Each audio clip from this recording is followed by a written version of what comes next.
सोयाबीनला भाव वाढायला लागला होता, पण अमेरिकेसोबत केलेल्या करारामुळे शेतकऱ्याच्या कापसाचा भाव पडलाय, सोयाबीनचा भाव पडलाय। अमेरिकेचा करार रद्द, अमेरिकेसोबतचा करार रद्द, शेतकरी एकजुटीचा। आता तो कापसाचा भाव वाढत होता, 8,500 भाव गेला, 10,000 भाव गेला असता, पण अमेरिकेसोबत करार केल्यामुळे भारतातल्या शेतकऱ्याच्या कापसाच्या सोयाबीनचे दर घसरले।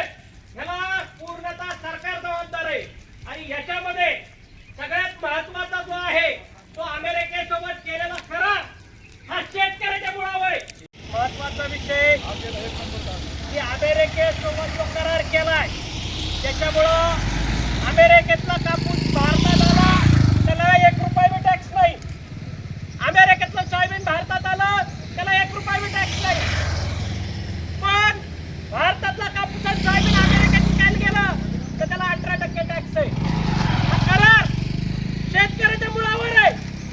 कुठंतरी आता शेतकऱ्याच्या कापसाला भाव वाढायला लागला होता, सोयाबीनला भाव वाढायला लागला होता, पण अमेरिकेसोबत केलेल्या करारामुळे शेतकऱ्याच्या कापसाचा भाव पडलाय, सोयाबीनचा भाव पडलाय। त्याच्यामुळे हा करार रद्द झाला पाहिजे। हा करार शेतकऱ्याच्या मुळावर आहे आणि या करारामुळे शेतकऱ्याचं अतोनात नुकसान आहे।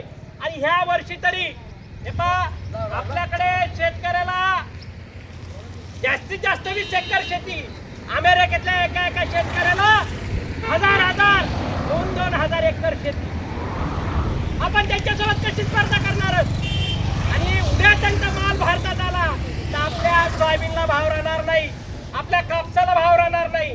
त्याच्यामुळं हा करार रद्द झाला पाहिजे आणि या करार रद्द करण्यासाठी याची प्रतिकात्मक म्हणून आपण सर्व या ठिकाणी शेतकरी या कराराची होळी करत आहोत।